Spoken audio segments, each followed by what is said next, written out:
Тэгээд хүрэлцээрсэн сэтгүүлчид та бүхэндээ маш их баярлалаа. Учир нь яарсны гол учир шалтгаан нь юу вэ гэвэл яг одоо манай их хурлын чуулган дээр нэг асуудлыг кнопороо шийдэх гэж байна. Энэ бол малчны хүүхдүүдийг буюу малчны 1, 2 дугаар ангийн хүүхдийг зайнаас сургах гэдэг ийм одоо хуулийн төслийг нэр бүхий гишүүд санаачлаад тэрийг нь одоо гишүүд байнгын хороогоор дэмжигдээд ингээд орж ирсэн саналыг яг одоо бид нар кнопороо шийдэх гэж байгаа учраас энд одоо нийгмийн дэмжлэгийг, эцэг эхчүүдийн дэмжлэгийг, багш нарын дэмжлэгийг авах гэж энд юу нь юу болоод байна вэ гэдэг мэдээллийг өгөх гэж энэ хэвлэлийн орлыг зарлалаа. Тэгээ юуны өмнө бол бид нар малчны нэгдүгээрт малчны гэдэг маш том ялгаа үүсгэж байна. Хоёрдугаар зөвхөн 1, 2 дугаар ангийн хүүхэд буюу бага ангийн хүүхдүүдийг бид нар зайнаас сургах ийм шийдвэрийг бол гаргаж байна. Ковидын сургамжийг бид нар мартаагүй байхаа гэж би найдаж байна.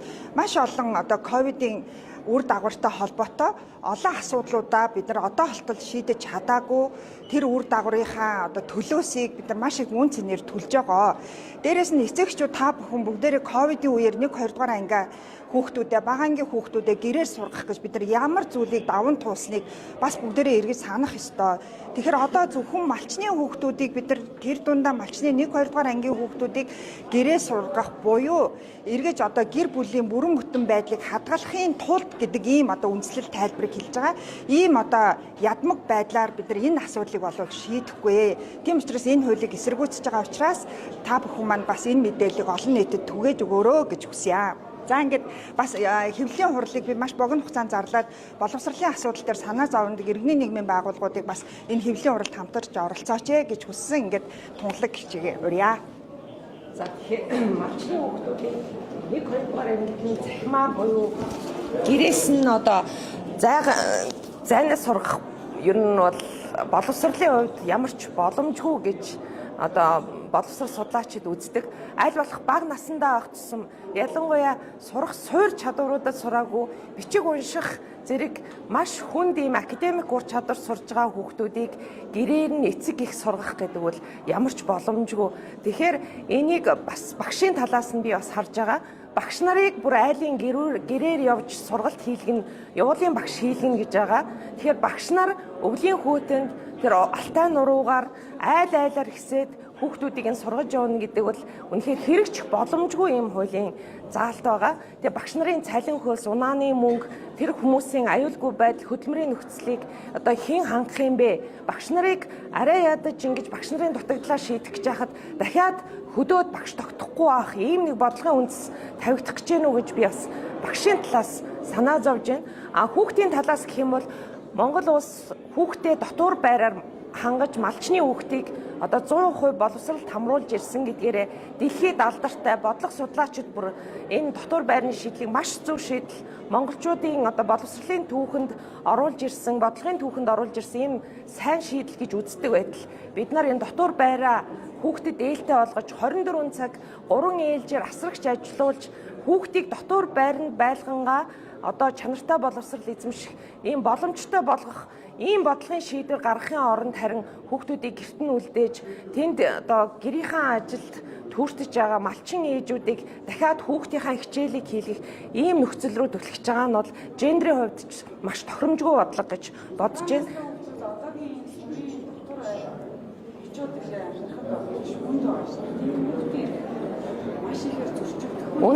Үнэн. Яг үнэн.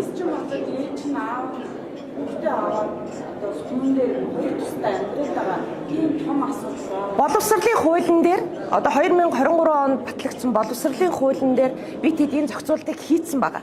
Эцэг их нь хэрв сонгох юм бол хүүхдээ 7 настай элсүүлж болно гэд зохицуултыг хийгээд өгсөн байгаа. Гэхдээ бид нар харин дотор байраас асуудлаа шийдэхдээ ийм залхуу хүүхдийн сурч боловсрох эрхийг зөрчсөн. Өнөөдөр малчны хотоос тэгвэл инженер төрөх боломжгүй. Малчны хотоос гадаадын ихтэй сургуульд явах боломжгүй тэр суур чадварыг нь сургахгүй байх нь тэгвэл одоо зөв шийдэл гэж би үзэхгүй. Тэгэхээр тэрний оронд бид нар өмнө 3 жилийн туршид бид нар дотуур байраа сайжруулаач, бага насны хүүхдэд тавих асрамж халамжаа сайжруулаач.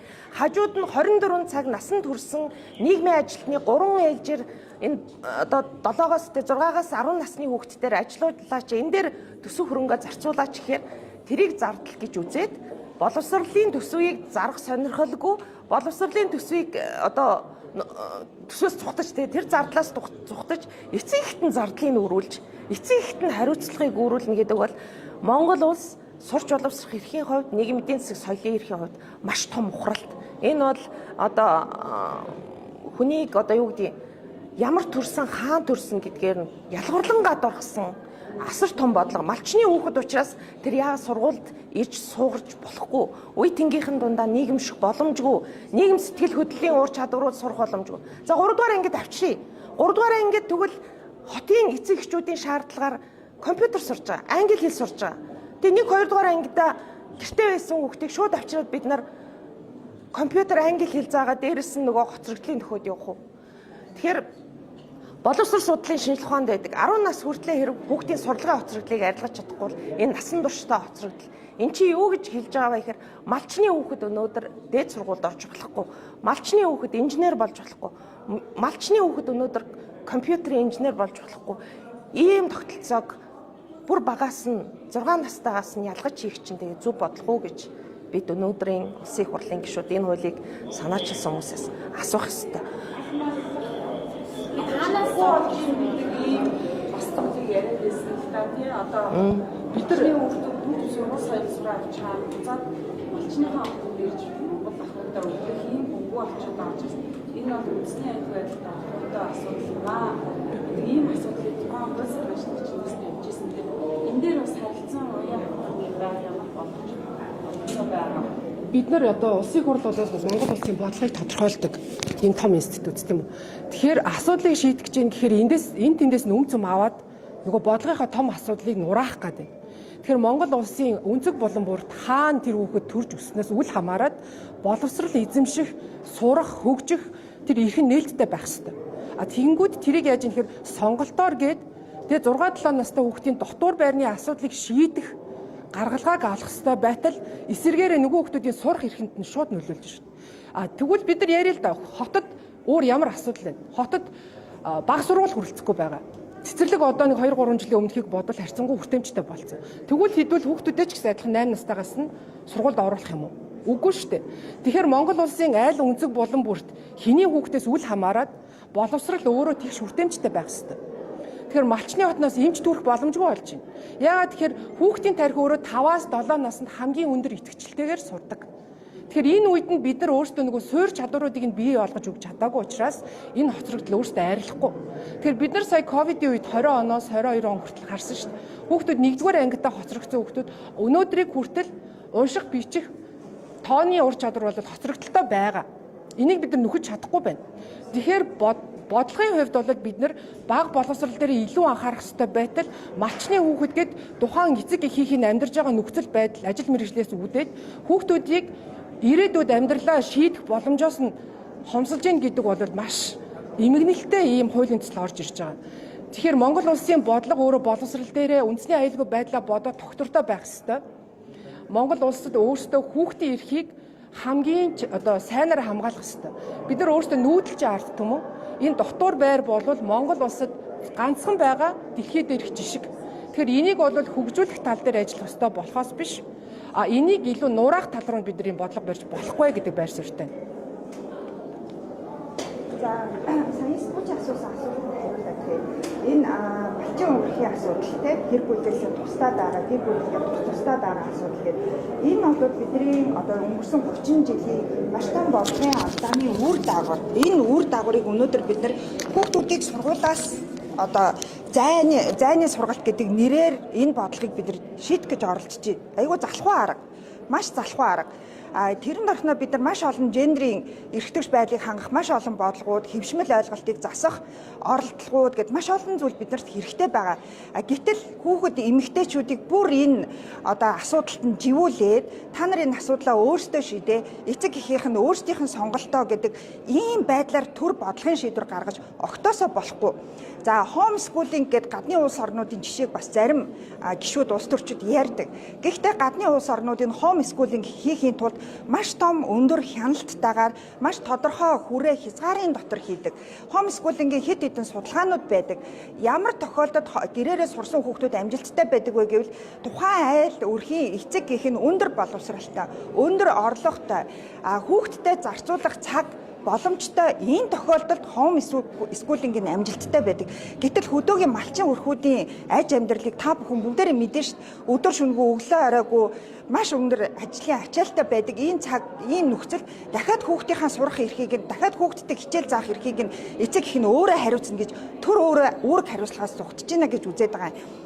Та бүхэн өөрсдийнхөө хүүхдийг одоо 1 2 дугаар ангийн хүүхдүүдэд та нар өөрсдөө оройн очиод хичээлийг хийх гэж яаж зовдөг үлээ дээ. Тэ? Гэтэл бүхэл бүтэн ингээд 1 2 дугаар ангийн бүтэн хичээл, бүтэн боловсролын асуудлыг зөвхөн эцэг эхийн нуруунд дээр за тэр дундаа энэ бол эмэгтэйчүүдийн нуруунд дээр ирэх нь үнэхээр ойлгомжтой асуудал.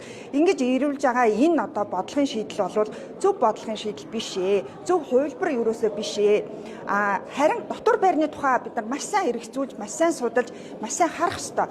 Дотор байр бол сүүлийн одоо 100 гаруй жилийн түүхэнд Монгол улсын боловсролын тогтолцоонд орж ирсэн бас энэ чинь үүхтэй, түүхтэй, судалгаатай бий болсон ийм боловсролын тогтолцоо. Монгол улсын хувьд жилийн 4 удирдал байдаг учраас зайлшгүй дотор байрны тогтолцоо Монгол улсад хэрэгтэй юмаа гэдэг энэ арга замаар буюу хүүхдийг сургуульд ойртуулах гол арга хэрэгсэл нь дотор байр байсан. Одоо гэтэл хүүхдийг сургуульд ойртуулах биш, сургуулиас холдуулах, багшаас холдуулах, анги хамт олноос холдуулах, нийгэмшлээс холдуулах ийм бодлогын сөрөг үр дагавартай үйл ажиллагаа бол бодлого болж байгаа учраас бол яг үүнийг бол үнэхээр эсэргүүцэж байна гэдгийг бас нэмэт хэлчихье те. За Сургууль нөгөө нийгэмшиг орчин гэдэг за тунгааш нэмэх юм байна. нийгэмшиг орчин гэдэг. Асуулт байвал бид нар хариулъя. Хүүхд чинь ганцхан 1 2 дугаар ингээд уншиж бичиж сурдаггүй байхгүй юу?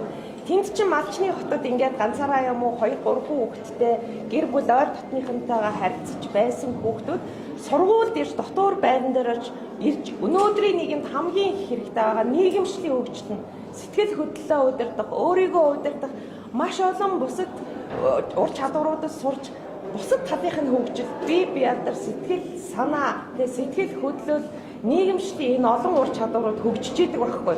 Тийм учраас дотор байранд авчраа гэдэг шийдлийг одоо манай дээр үеийн одоо боловсрол судлаач төрийнхэн гаргасан байгаа. Тэгэхээр энээс давуу шийдэл олж иж одоо ухарна гэхээс энээс бүр ухраад хүүхдийг сургуулгүй болгох, боловсралгүй болгох, амьдрал хувь заяа сонголтыг нь хязгаарлах ийм бодлогыг өнөөдөр улсын хурлын гишүүд ийм хөнгөн хүн байгаад шийдэж болохгүй гэж иргэний нийгмийн байгууллага үзэж байгаа. Ер нь хүүхдтэй холбоотой альва шийдвэр гаргахдаа маш одоо тодорхой хүүхдийн эрхийн нөлөөллийн үнэлгээ хийж иж гарга гэдэг хүүхдийн эрхийн конвенцийн маш гол зарчим байдаг. Хүүхдийн дээд ашиг сонирхлыг хангах зарчим гэж байдаг.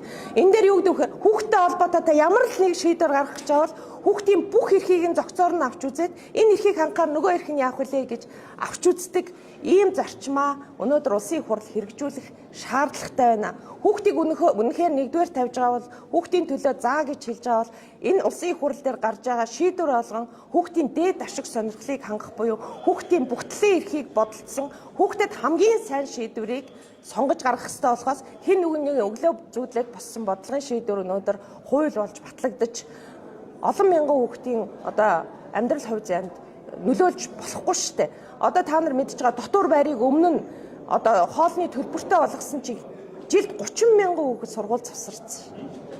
Тэр ганцхан хуулийн заалт 30 мянган хүүхдийг өнөөдөр бичиг үсэггүй насанд хүрэгч болгочоод цэрэгт бичиг үсэггүй очиж гэн. Одоо малчид зарим нь хүүхдийн хичээлийг зааж чадахгүй бичиг үсэггүй байна гэд энэ үр дагавар чи 10 жил, 20 жил, 30 жил үргэлжилдэг учраас энэ шийдвэр та маш их хариуцлагатай хандаж Конопо дараасаа гэж улсын хурлын нийт гишүүдэд уриалж байна. Иргэний нийгмийн нэрийн өмнөөс. Энийгээ зүг явуулсан.